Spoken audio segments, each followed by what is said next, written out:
Okay. Carried. Now, Ian, did you want to call that?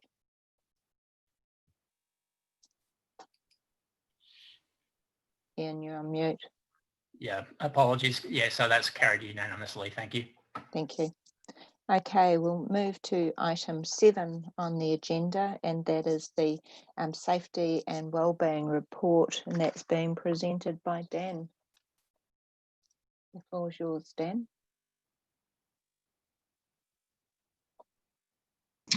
Great, thank you. Look, as always, look, we will treat the report as being read, but just to, I guess, sort of highlight or summarise that, you know, since we presented to the committee last time, the two most important things that we have tended to focus on is our response to COVID and the increase in alert level back to 2. And making sure that we not only support our people, but also the business units in terms of them being able to manage their facilities and areas safely. We've restood up the IMT, which was a important piece and resource that we were able to utilise last time, and that served us well. And the other key stream of work that we've been focused on is the safety reset, which we spoke about earlier. That includes a number of key streams and is a significant piece of work that we're looking to do. And we would expect that there will be immediate actions to come from that. But as we've alluded, that will be a sustained piece of work to really shift the dial around our safety performance and frameworks to ensure that that's enduring going forward. So look, I'll pause there, and I'm happy to answer any questions or discussion around the report. Okay, I see that Councillor Rob's got a virtual hand up. Thanks, Chair Karen. Yeah, thanks, Dan, for the report and the detail. A question on the 3.8, the emerging issue of Waterworld. That's on page 21 of the report, sorry, 23 of the report. You mentioned there that WorkSafe issued 8 improvement notices and 1 prohibition notice, and I think on page 24 you've summarised those. Has there or will there be any further action from WorkSafe in respect to these? So look, we're continuing to work through the improvement notices, and I understand there are 2 outstanding.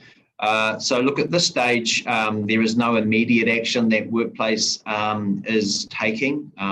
We've provided them the information, but look, I think I understand that they have approximately 12 months to come back as to whether they will undertake a more detailed investigation on their behalf. But at this stage, we've been able to satisfy the improvement notices, and their prohibition notice has been lifted. Okay, so effectively, they come back after they've issued the notice when you're at a point of saying we've remedied the what do they call it? The improvement. We've done the improvement, and we've done whatever's necessary to remove the prohibition. Yep. So we provide them the evidence that we've implemented in response to the improvement notices, which we've done. That satisfies those requirements. And like I said, I believe there's 2 outstanding improvement notices that we're continuing to work through. There's a time frame in terms of when they need to be completed by, and we're working closely with WorkSafe to ensure that those are done and remedied. Thank you. Could I just update that there's only 1 outstanding improvement notice, and that's the first bullet point, and that's all within time frame. So that's sort of hot off the press in the last 24 hours. Right, thank you. Thank you. Councillor Dave. You're on mute. Sorry, thanks. It's just a methodology of presentation. I was just looking at your 2.1 graph on page 18 there, Dan, and I think the blue triangle, if I'm reading it correctly, is for the whole of the financial year, And No, the other so- one is for 3 months. Am I correct? No, they both represent the same time frame, but a year apart. So the 2018-19 is for that same 3 months that we're reporting for this reporting period. That's fine, apples with apples, but that's not what the legend below says. Legend below only talks about the current financial year. I think this one confused us last time as well for a different reason. So thanks, Councillor Dave. Look, we will make a point to make sure that that legend is correct going forward. But Yep. No, I understand now, and it's obviously sort of a good reduction all around. You're seeing in that area. Yes and no. We would like to see our near hit reporting up because that allows us to implement corrective actions without having to go through and you know what I mean. But look, there is some good reductions there, and obviously in the frequency rates, we're there or thereabouts in terms of the targets that we had set for the performance year. In saying that, through COVID in these last 8 to 9 months, our levels of exposure of risk has been lower, so that has influenced where we're at as well positively. But it's been engineered to some degree by remote working. You'd still count a remote accident, like at home, someone falling off their computer chair or whatever, would be counted as a workplace accident. Yeah, look, we've put robust guidelines around our remote working through the policy, the guidelines and the principles that we've put in place. So yes, those things would be considered. So staff are covered when they're doing work for council, no matter where that work is, even if they would normally be in the tower block. Correct. Yep. The last question on that was also, do you benchmark against other councils at all? I mean, is that something we might see in future, or just for if it looks like we're improving, how's it going elsewhere? Yeah, so the frequency rates or those things are actually an international standard and metric in terms of how you measure safety performance. So great question, and yes, we do, through LAS and the relationships with other councils, benchmark and look to see how they are performing relative to our performance. And we're also looking to make sure that we benchmark against other organisations, world-class organisations in terms of how we stack up. So we have got some way to go. You'll see in terms of how we measure our frequency rates against labour hours. We use the divisor of 200,000 labour hours per LTIFR or LTI. The international standard can be up to 1 million or 2 million labour hours. So we've got some way to go. But look, we're on the right trend line, so to speak. Yep. Thanks, Chair. Okay, thank you. Councillor Mark. Thank you, Chair. Just a couple of quick questions, one perhaps a bit more basic than the other, but I'm interested in 3.6 on page 23. This is the assault of the contractor, the noise officer, etc. Knowing how these things, once they hit the papers, they can become copycat crimes, is that something we are keeping an eye on, that he's perhaps entering, or they're entering a bit more of a risky time now that it's been out in public that someone got bopped? I'm just trying to think the best way to answer the question. So look, we contract out some of that work. It gives us an opportunity to review that work, and are we doing it in the safest way, working with those contractors. One of the corrective actions post that event is that, look, that was a lone worker going out, and the importance of working in pairs is something that would be a recommendation or a key recommendation. So we continue to work closely with those contractors and those organisations where they're undertaking that work on our behalf. So we've got Kelvin on the call as well. Dan, if you needed further explanation to yours. Yeah, I'd be keen to, I don't really want to delve into the incident itself, but I'm just wondering who it's on. Is it on the contractor or on us? Like, can we actually mandate that they have two, or they go out in pairs after a certain hour or off the second call or something to that effect, or is that completely up to them with that contract? if Calvin's there, I'm more than happy to let him answer, but it was more than qualified to do it as well. Thanks, Dan. It is, the contract is for the delivery of the service. It's not the how the contractor actually delivers it in terms. That said, we have close and significant ongoing conversation with the contractor, and there has been a lot of post this event around what does this look like in terms of safety, and what does that look like in terms of numbers, and in terms of other safety devices or safety awareness equipment that could be made available to their staff members when they're working. I don't want to get in that. That's still some ongoing work that they've got underway. Yeah, I just want to make sure that there's not a copycat litany of, because people think they're council workers, and I just don't want to put our staff at risk. Okay, there have been no others that I'm aware of that have come to notice, and we deal with about 8,500 noise complaints a year, so there's, in the overall context, that's not lessening the seriousness of the incident, but the overall context, it is a significant outlier in relation to the number of events that they attend. All right, no, I'm happy that you're happy. Sorry, Mark, I know you're trying to get to your next question. Just bearing in mind that whether the contractors or employees, we have a duty of care, regardless, it's the same. Okay, so we, so that's what Calvin's alluding to. We will work closely to ensure we maintain that standard for everyone. Yeah. Well, and if I can also add on that topic, whilst we might have contracts for contracts of service, part of the safety review is expanding our assessment of our contractors to make sure they have the adequate safety performance plans in place as a requirement before they would get awarded a contract in the first place. So that will become a strong stipulation. Absolutely. No, look, I just want to make sure it wasn't just because we're being tight with costs or anything like that someone was at risk or is at risk in the future. And look, the dumbest question of the day, though, near hit reporting, what does that mean? So that's what we call a near miss. So it's something that could have happened or could have resulted in an incident or an injury or a property damage, but for reasons it didn't. But we still report the event or the potential of the event so that we can put in place corrective actions to avoid the actual injury from taking place. Okay, thank you. They're really important. They're important to learn the lessons and also to see the trends coming. Yeah. There's also a temperature gauge of the culture of the organisation.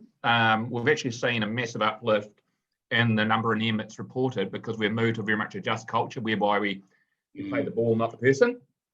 So the organisation is probably healthier for increase in number of near hit reports over the last 4 or 5 years, Dan.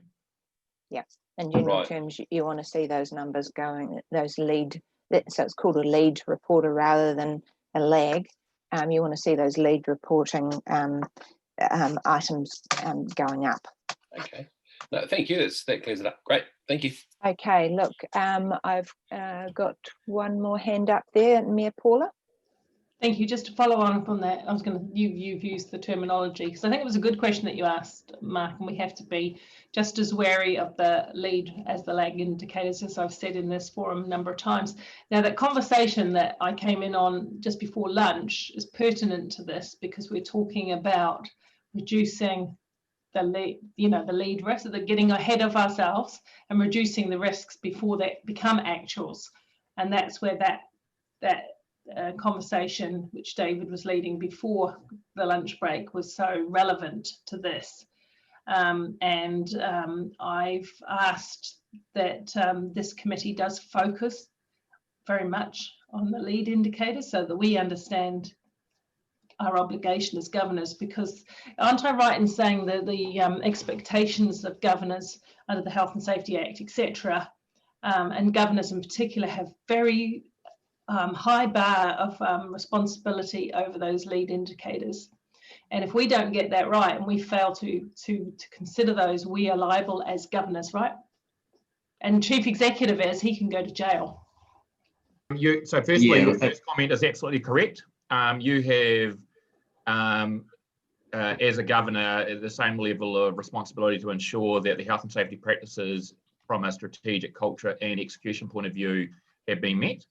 So that's one side of the coin. You're no different to the private sector. The other side of the coin, however, is that you cannot be prosecuted should they not be in place. However, I can. So that the more support you give me by holding me to account, which is a very good thing to do, the better it is in the long run for this organisation in terms of keeping people safe. It's actually a key part of my cultural dynamic that I'm trying to create, and I've actually referred to the number of Chair Kieran's comments that she's made in this committee to the broader organisation to illustrate that the governors are interested in the wellbeing of the organisation, because it does contribute towards more of a positive culture. I think also, Richard, there is an exception to that, and that is if staff were to bring a real serious issue and want it to be resolved and get support from governance, and governance didn't support that, then I think there is a case for prosecution if governors are seen to be negligent. Okay, look, before we move to the next report, I did have a few queries, Dan. So firstly, thank you for outlining those notifiable events. I just wanted clarity on, so there's a number of investigations that have taken place with some corrective actions coming out of those. So how do you monitor the implementation of those corrective actions? So working closely with those business units and the contractors responsible, we monitor the actions and the corrective actions to ensure that they are implemented. So that's something that we continue to do in response to those events. So you have somebody responsible for making sure that they happen? Correct. Great. Okay, and on page 21, it talks about the corroded bolt, I think, that then led to the collapse, which, whilst it was a contractor that was involved, in fact, that seems to me that was a council maintenance issue. And so what assurances can you give me around the maintenance program within the wider organisation and the priority that is placed on health and safety when it comes to maintaining council's assets? So look, I understand that there is a considerable amount of expenditure set aside to ensure that we've got R&M well covered in our budgets, and each of those groups and business units, have those funds available to ensure those standards replacements and upkeep is well maintained. But I wonder if I might just invite Eva Lisa just to talk specifically around that, but also the the work that her team are doing in that respect as well. Good afternoon, Chair. So the work around the maintenance, this collapse was what we refer to as a really good near miss that was reported because it was unexpected. We hadn't really thought about that one bolt could be so risky to someone walking across it, and have since added those to our maintenance schedule. So we will, I guess, with this type of reporting, find those. So we have under our maintenance programs, robust maintenance programs, both at within our infrastructure areas, and are budgeted for those quite to ensure that the maintenance is managed appropriately. So yeah, this one was like, for me, I just said this is a culture of reporting that is improving within our organisation, has really highlighted how important near miss reporting is, but also how sometimes we do miss things because we don't actually identify them as a risk to our people. Okay, thank you. And Bruce, did you have a question on that? Yeah, look, just to follow up on that one, Evelise, I just was wondering, is this any sense of a precedent? I mean, I presume, is this a unique facility, or do we have, I mean, given it's in the wastewater treatment plant, do we have a similar potential risk elsewhere that we might have now, as a result of this, checked for? That's something that we have definitely considered, because it's a lesson learnt that for the whole organisation to consider, particularly if you've got a number of people walking over critical infrastructure or walking over areas that You think, hey, I'm on a walkway, but what is on that walkway that could potentially risk someone if it fails? So that is definitely part of our lessons learnt for the organisation, to say this was a near miss that was identified organisationally, to tell that story, and to look at our asset managers, to look at maintenance programmers, to look at those. Great. As part of their scheduled There's another part to it, Chair. So there's absolutely what Evelise is saying. The other part to it is it also provides guidance in terms of our inspection approach. So we better understand when we're inspecting. And secondly, most importantly, is it gives us information in terms of where certain components behave differently in certain environments as well. So the challenge we have is, did we fully understand the environment at the wastewater treatment plant or the water plant or at any one of our sites, and does it provide a different performance for the same component as well? So that gets fed back into our asset management plans as we're trying to evolve the maturity of those as well. Yep. Okay, thank you. And on page 22, it talks about the notifiable event around the falling object, and I've got two questions around that. Firstly, there's some indication that they perhaps didn't have the capacity or the capability to provide a safe service, and I just wonder how they got past the pre-qual requirements, let alone a safety management plan check off and what have you. So I just, Dan, can you give us a bit more information on that? Can I just seek some clarity? So is this the hose Yes. fall from height into the confined space? Mm-hmm. Yeah, so look, what we had identified is that in terms of the risk assessment and on-site assessment, that risk hadn't been identified. And obviously we sort of spoke about the, the PPE or the hard hat in terms of the risk of falling objects. So that hadn't been identified. So that was one of the kind of key learnings from that. In terms of the contractor, I just wonder, Mari, are you able to comment just in terms of the regularity of work that they've undertaken for us, but around their sort of induction or those sorts of things in terms of pre-qual? Yes, so this is a, sorry, a bit of feedback there. This is a regular contractor that works on site for us, and they have been through, they're very familiar with our assets and as well as our processes. Every contractor that comes to site goes through a permit to work process, which identifies the risk and the mitigations that are required to be put in place to ensure the work can be carried out safely. What has happened in this case is that they have not identified that a hard hat was actually required for work that required them going into a 6 metre deep chamber. So there was the risk of something falling in. They did not envisage that the hose would actually fail, and it was inappropriate couplings that were basically used on that hose to attach it.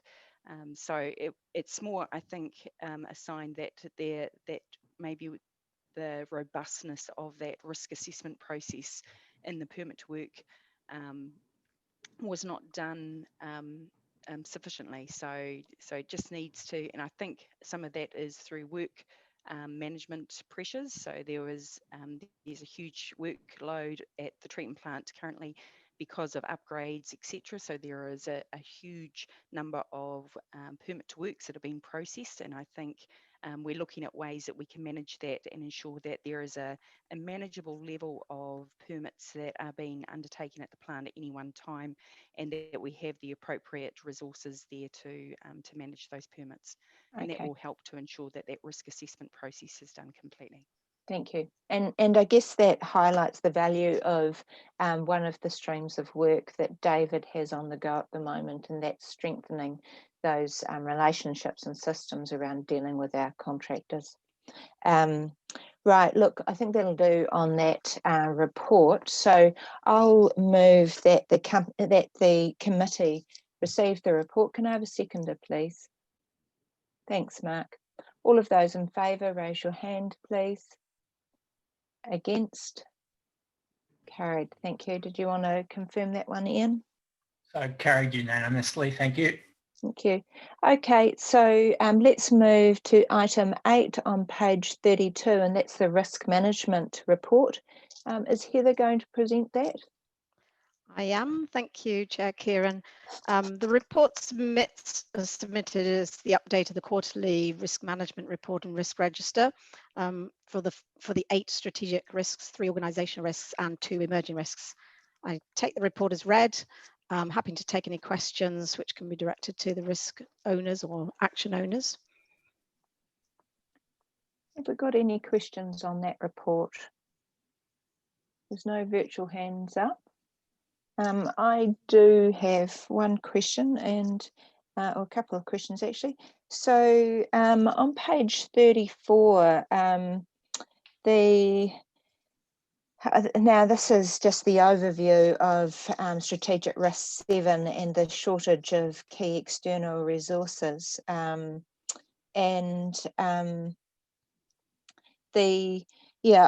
I just see that in the annual report that we looked over this morning that there was a significant reduction in the delivery of the capital program against budget. There is a significant sort of uplift in that capital program, and I see that as quite an emerging risk in this council that has a huge capital program in a time where the external resources may well be constrained. So can you just tell me what work is underway to mitigate that? So I don't know if either... I'll take over, Heather. It's okay. Oh, okay. I don't think Chris Allen's on. So Chris isn't on. He's going to come on a bit later, Kieran.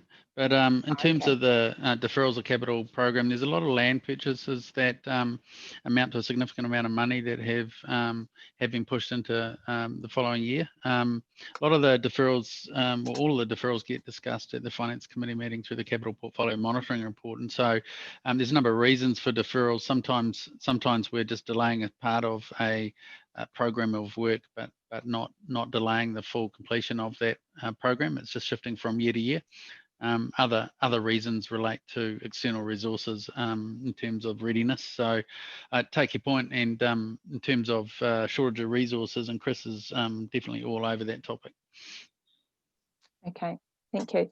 My second question is around paragraph 35 on page 35, and you mentioned some actions relating to the parks and the monitoring framework and security assessments and what have you. So it sounds like there's a bit of work going on there. Are those items going to be formally reported through to this committee at some stage? Yeah, the Yes. plan for that piece of work is to bring it through in December. We're currently going through a review process with all our general managers in terms of the findings from a review, physical security review, and that includes the parks. So the committee will see it in December. Okay, thank you.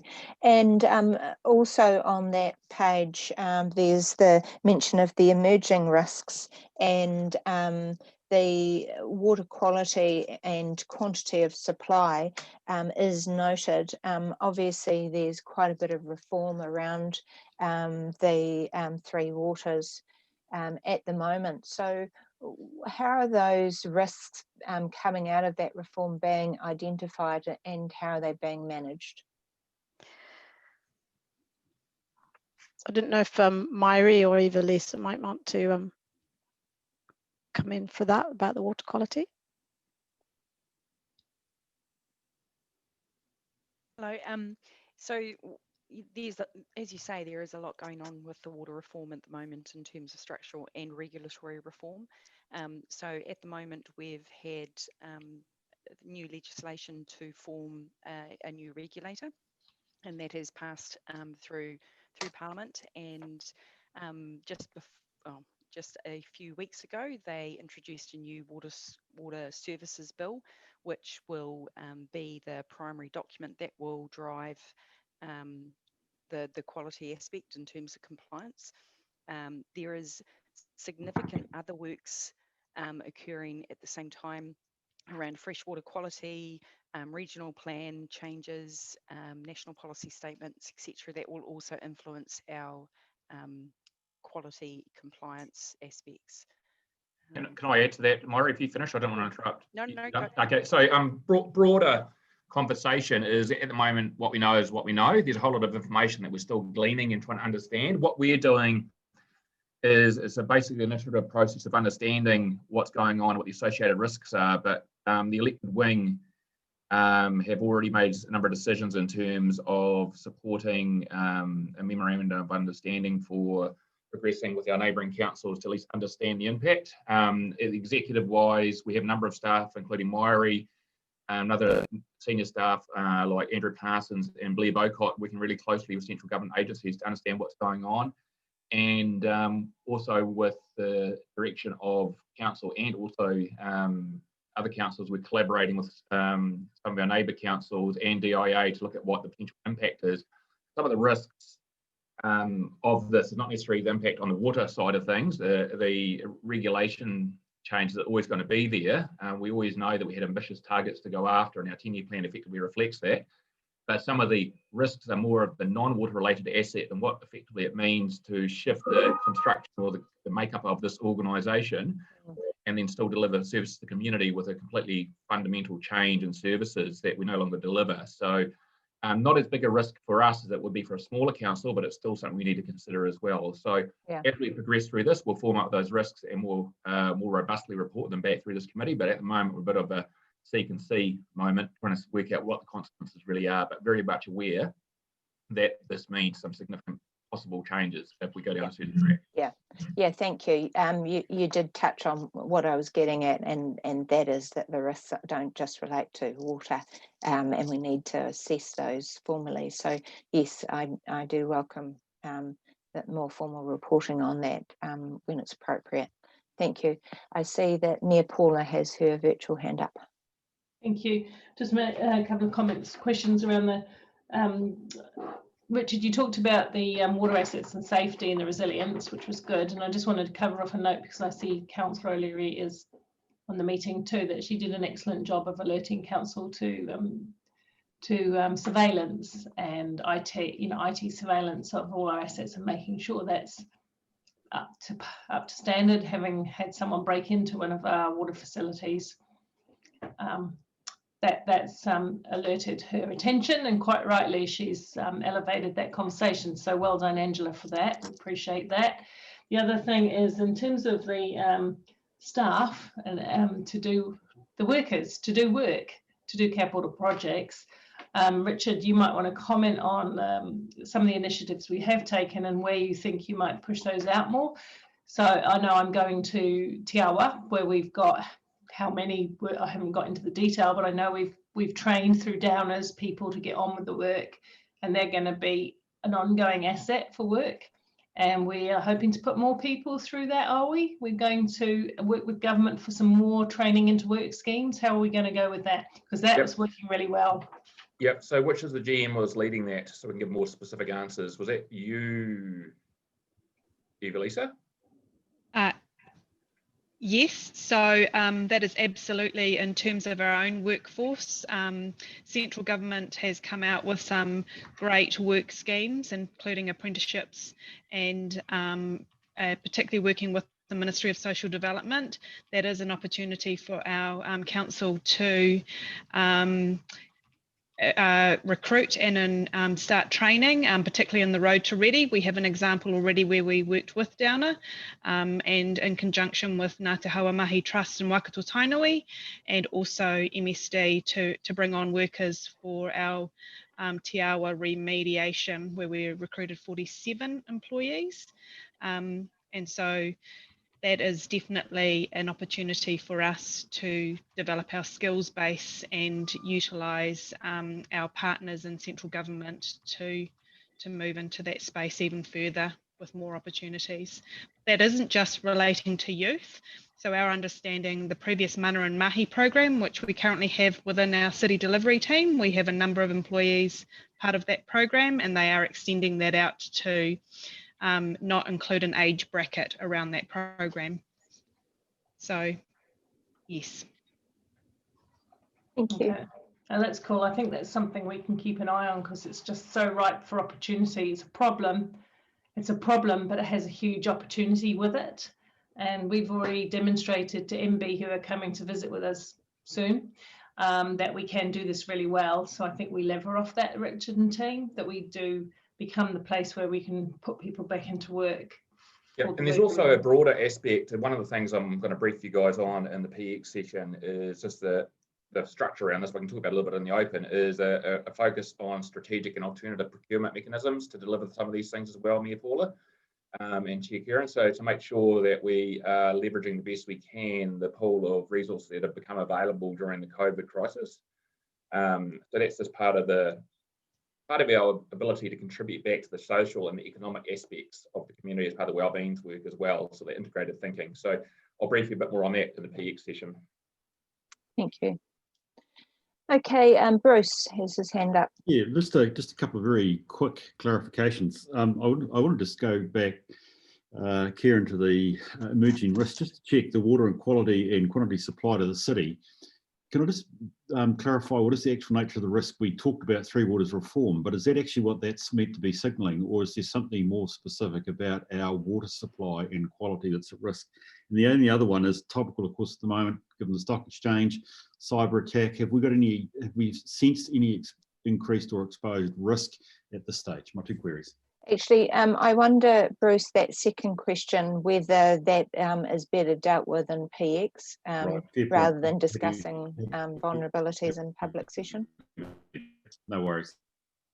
So I'm able to respond in terms of the water quantity. Currently, we're on close watch regarding our Lower River contingency plan.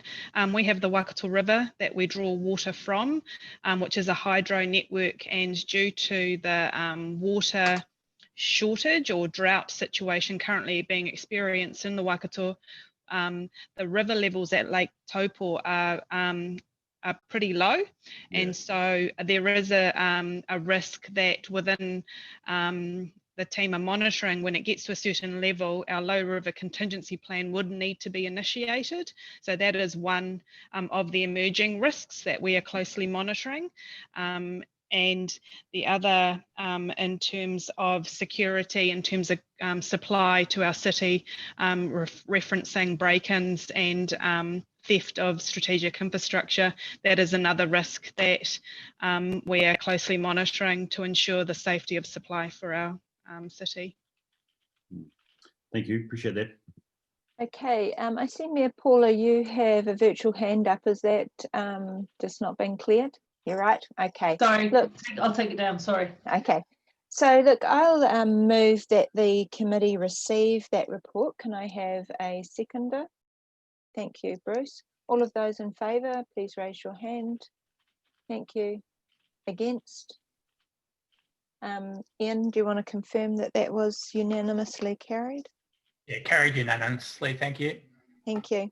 Okay, let's move to item 9, page 65, and that's the internal audit update from PwC. Are they going to join us? Yep, we're on, Karen. Oh, great. Okay. Thanks, Matt. Look, take the paper as read, but is there anything you would like to highlight in that? Yeah, look, so I think a couple of things, just in terms of the sort of 2020 or FY20 plan, it's fair to say that the COVID did have an impact on the timing of some of those reports coming out, and we were pushed back with some of those, but sort of pleasing to say that all of them in that program are now sort of underway, if not delivered. And so there's a fair bit of work happening at the moment to close out that 2020 work program and sort of move on to then the 2021 program, which we've sort of got planning.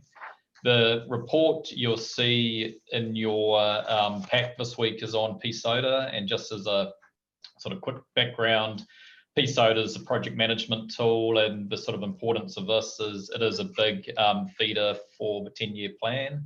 And in addition, we've had a new financial system authority put in place, which the actual information flows from authority into pSoda. So part of this review was ensuring that that is happening correctly, that the approach for using pSoda into that long-term plan is capturing the right information, and also that the budget figures that go in there and any deferrals are correctly approved and reported on. And I'll quickly pass on to Aaron just to give you a high level from sort of what we found from that. Yeah, I'll just focus on the authority pSoda data transfer because that's probably the key one.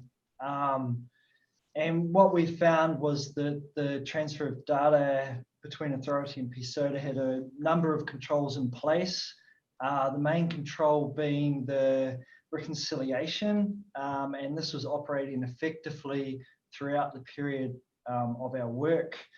We would just like to note that the financial data in pSoda is very reliant on the financial processes that generate the data and that they're robust. Therefore, the ongoing monitoring of the financial month-end close-off processes and the initial coding and quality of the financial transactions are key to the accuracy of the financial information within pSoda. And just because in the report, there's the summary of findings, which is on page 5 of our report, 71, which is page 71 of your pack. 71 of your pack. We'd just like to run through the summary of findings and just note what the management actions were against these. And we will update the format of the report going forward to have those in there. So if we look at number 1, the transfer of data between authority and pSoda, that was still based on manual processes.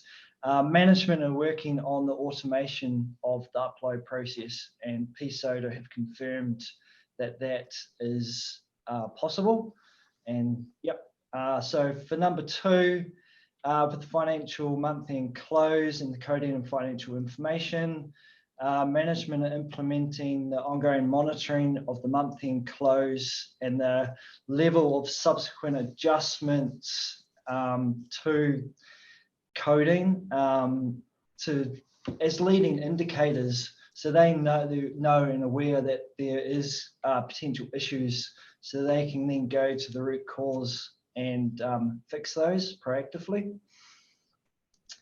For number 3, with the approvals of the steering group and the capital investment board being slight time variances, management have confirmed that they're updating their procedures to ensure that evidence of the budget changes is attached in pSoda once the approval is undertaken by the project steering group and the capital investment board.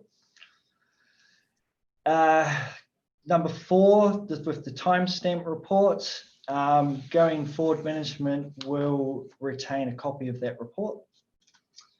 And for number 5, with the work order template, management are going to promote the use of the template and also remind staff when it's identified that they haven't passed that on to the pSoda team. Thanks for that clarification and your confirmation that we will get those recommendations rather than just the findings in subsequent reports. I see that there is a question from Councillor Rob. Yeah, thanks, Chair. And through you, my question is about page 71, the one that Aaron has just referred to.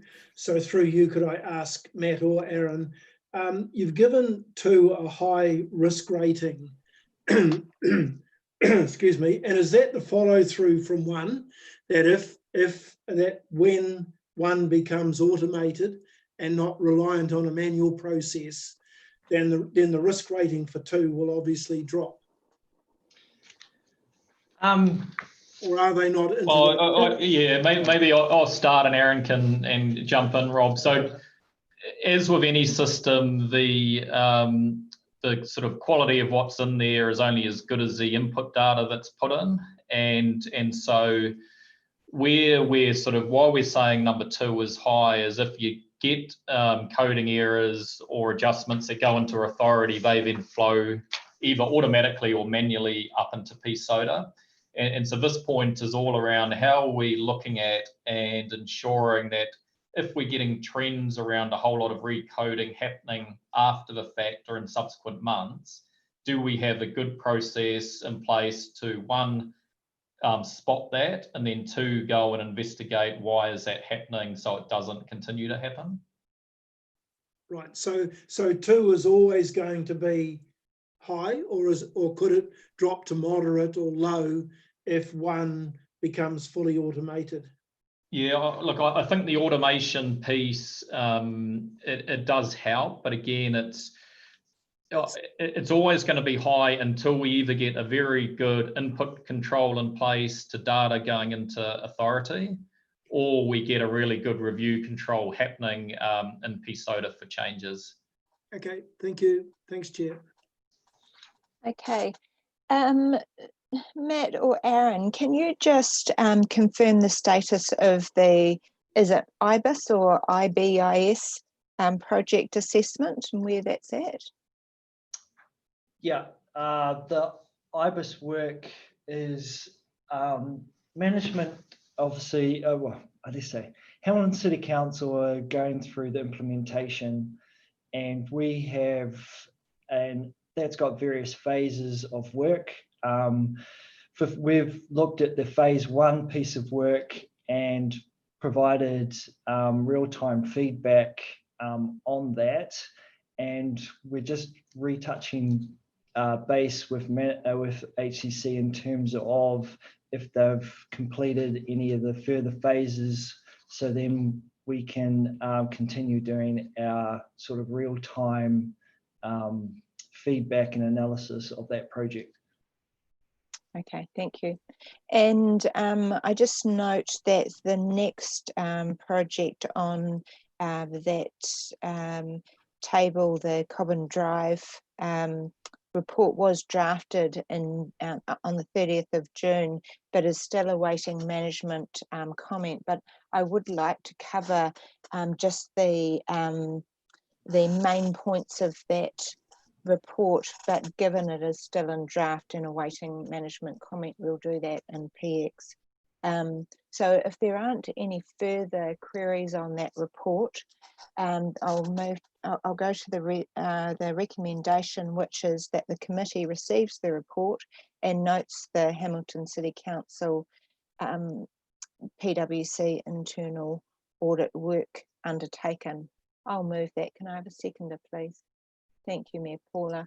All of those in favour, please raise your hand. Thank you. Against? Ian, do you want to confirm that one? Yeah, just confirming that's unanimous. Thank you. Okay. So look, we'll move to the next item 10 on page 76. Morva, would you like to highlight anything in that report? Okay. The report was presented at the previous meeting.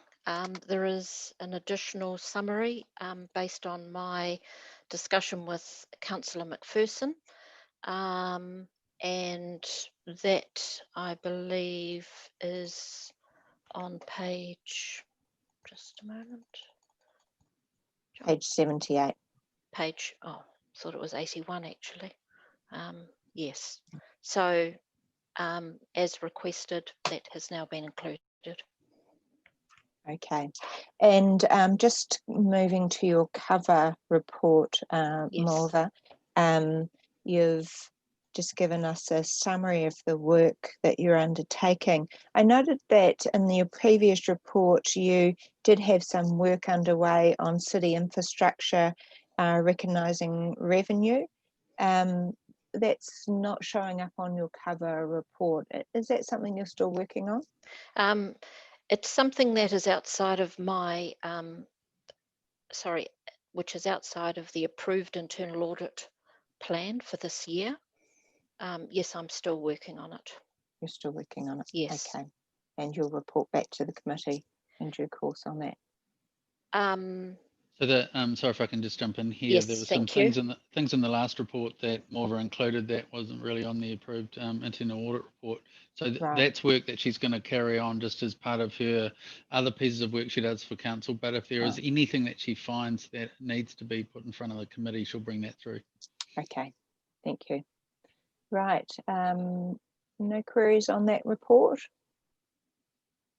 Okay, I'll move to the recommendation, which is that the committee receives the report and notes the progress against the Hamilton City Council internal. Sorry, Mark, you've got a. Sorry, just to be for information, we've got a paper coming to the October community services meeting regarding a whole new way of looking at this entire grant system. Sorry to put you through this right now, but I just thought to let you know right now that's coming up in October. So we will take this into that with us. Okay, thank you. Thank you. So the recommendation is that we receive the report and note progress against the HCC internal audit plan for internal council staff. I'll move that. Can I have a seconder, please? Thank you, Councillor Rob. All of those in favour, raise your hand. Thank you. Against? Carried. Ian, did you want to confirm that? Yes, carried unanimously. Thank you. Okay. So we'll move to item 11 on page 83, and that's the interim audit of the accounts. Who's going to present that report? I am. Okay, Tracy, go for it. Thank you. So this was the interim audit, a piece of work that we got done earlier on in the year. Unfortunately, the timing of the report coming through and the timing of the committee dates, it's kind of a bit out of date now, if you like, given we've now just about to get the final audit report through from Audit New Zealand. But you will note that there was a couple of things that the audit team had identified earlier on. And my understanding at the moment is that they are no longer issues and there was nothing for us to worry about. I think that the main highlight for me, I guess personally, was their review of the new accounting system, so Project Kakuri, that we talked about quite a lot last year. We asked them to specifically come in and look at that. They had to do a little bit of extra auditing this year because we had used the two financial systems. So it was, I guess from my perspective, it was great to see that they didn't find any issues in that space. Great. I'll kick it off. I don't see any other virtual hands raised at this stage. I just really wanted a little more information around the Futuretsu reports and progress being made against that recommendation. And also, as part of that, there was a mention that about patching not being done. So how's progress on those items? I'm just trying to see if Murray is on this call. Oh, yeah, he is. Okay, I'll leave it to Murray to help in that space. Great, thank you. Yes, we've been working with Futuretsu to get better reporting from them around their services and the quality of their services, and that's been ongoing, and we review that every month with them. In terms of ensuring that the services are being provided, we've put in place controls and KPIs that they now report against. Okay, thank you. One more query on that from Bruce. Yes, look, sorry, just wanted to. I've been a bit interested in the state of some of the councils around the place about recommendations about having business continuity plans in place, and that's a reasonably old recommendation. And we've also gone through COVID-19, which has probably tested our capacity anyway in terms of IT systems. Given it's 2015, I guess I'm trying to get a sense of perhaps have we really got, do we or don't we have them in place? I presume your answer is that we don't have them in place. I must confess, I'm just wondering why we haven't. Whoever can answer that for me. Sorry, Bruce, was your question around business continuity plans? Absolutely, we have those in place. Yeah. I mean, it's 2015 seems a long time ago. It seems like a long time not to have business continuity plans in place. I guess I was worried, actually, is that for real, or do we actually have something that's effective in place? We've got through COVID-19, which will have tested how it could be continuous. So I'm sort of thinking, really, what is the real state of play? The state of play is that we do, and not only that, our business continuity plans have been tested through COVID and probably most up to date and most effective than they have been in some time. So great engagement. Heather was leading that with the organisation, and great engagement with the business in terms of actually having a real example to practice through. So rest assured that we're in better shape than we've been in a long time. So is this really just about documenting what we do? Correct. Okay, thank you. Councillor Rob. Yeah, thanks, Chair. Yeah, my question's about 6B on resource consents. And I guess it follows, if my memory serves me, it follows on from the qualification that we got in last year's audit report on those delays in terms of approving or responding to resource consents. Tracy, can you give us an update on what's happened there, and more importantly, I suppose, now that the 2020 audit's being completed, what the Audit New Zealand's thinking is in terms of this year's audit report, if it's known at this stage? Yes, it is actually. So great question. So obviously, as you can imagine, given the state of affairs last year, we spent a lot of time and a lot of effort trying to rectify this situation. So the team immediately after finding out that this wasn't being done properly put in quite a few different processes and things in place to make sure that this wouldn't happen again. We then manually went through every single consent that we have done over this year to make sure that it was exactly the case. All the paperwork was there, it was date stamped, it had everything that we were required of it. And we had a team of people to do that to make sure that was done all correctly. So while it was an extra a piece of work, I guess, from a staffing perspective, it was really important to make sure that we had done everything correctly. And my understanding, Nordia, correct me if I'm wrong, but they have not found any issues in this space since I've come back and done their final testing. I'm not aware of anything anyway, but Nordia, you might be able to comment on that. Oh, Nordia, you're on mute.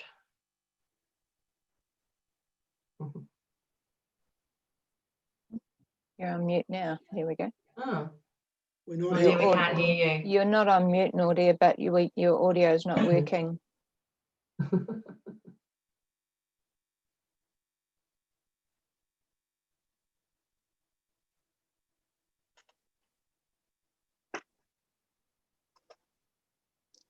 No.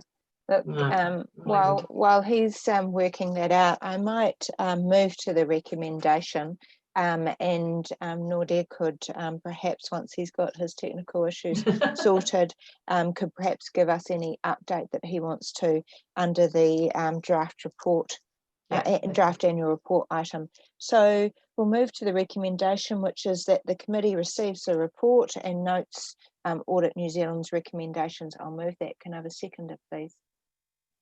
Thank you, Councillor Rob. All of those in favour, please raise your hand. Against? Carried. Thank you. Ian, did you want to confirm that? Sure, that's unanimous. Thank you very much. Okay, we'll move to item 12 on page 103, and that's the Organisational Improvement Register. Morva, did you want to, was that Morva or Tracy presenting that one? I'm quite happy to. Basically, this report is just a monitoring report as to the status of outstanding recommendations, and I think Tracy's dealt with the detail.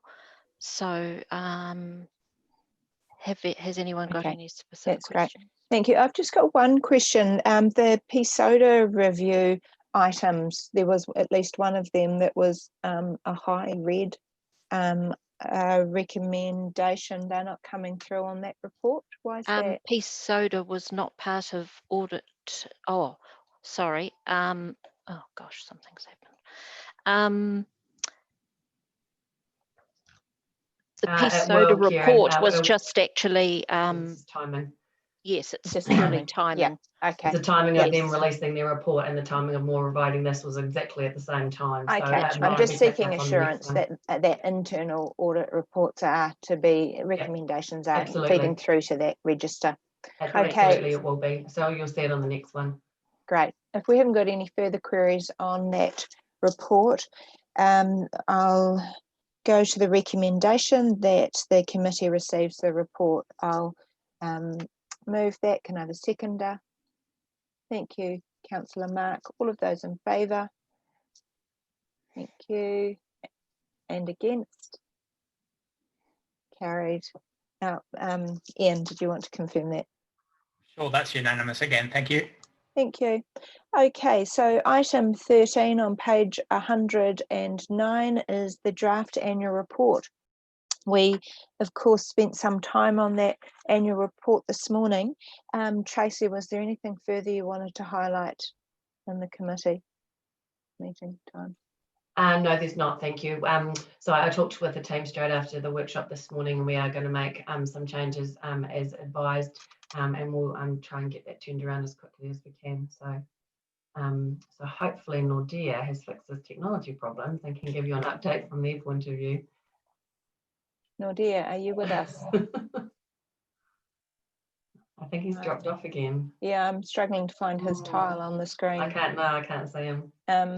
Look, while we're waiting for him, I did just have a couple of bits and pieces to clarify. Firstly, changes in the next draft, if they're able to be highlighted in some way, that would be very useful, rather than reading through the detail of 100 and something pages. Nordea, are you with us now? Yes, can you Great. hear me now? There we go. Okay. Yes. Sorry, I had to restart. I was booked into a second screen earlier. Right. Sorry, you want me to go back to the interim management report? If there was anything that you wanted to highlight within the interim management report, now's your time. Okay, thanks. I think this report short, there was the two new issues. The one you discussed earlier, the development contributions. In the final audit, we retested, everything was fine. So we can clear that issue that we raised there. I can confirm that. And the other issue was about that IT the process, and that is still ongoing, that Futuretsu monthly reporting. And I'm aware management are talking with the suppliers about getting a better reporting on that matter. Other than that, we've done the revaluations. We're concerned about COVID, and we've done fair value assessments again during the final, and we were fine with that also, what we tested and the result of that. I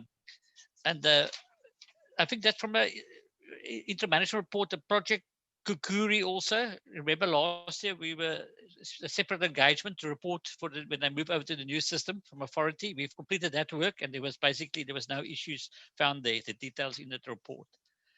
I don't know if it's any specific questions. That's the very high level sort of overview. I think you guys been through it already now. Okay, look, I've got two virtual hands raised there. We'll start with you, Bruce. Oh, look, and given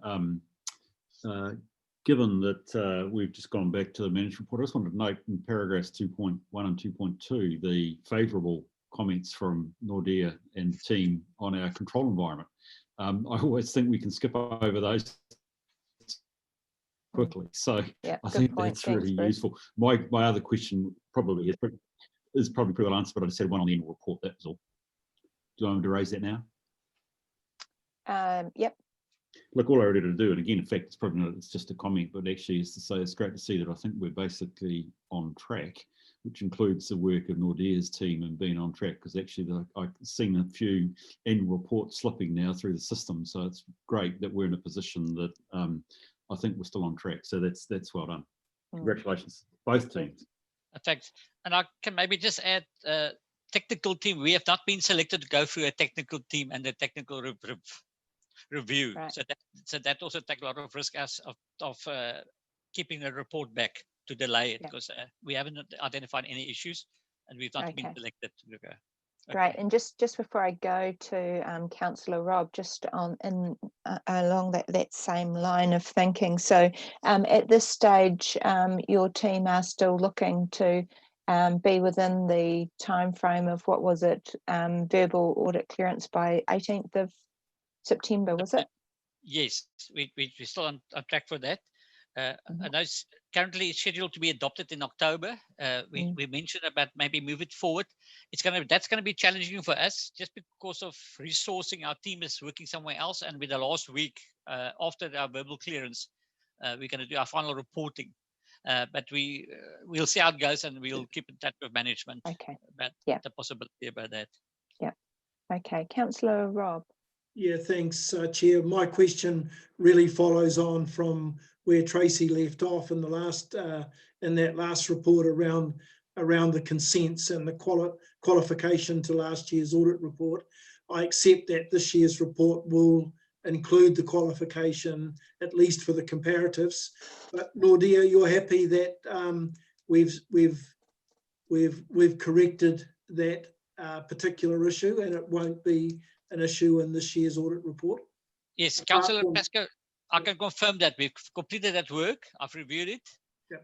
Initially, we found some errors with just the data, but all the information was available. It's just to go and review it, and we've checked it, and we've actually signed it off already. So that for the current year, there's no issues with the resource consent.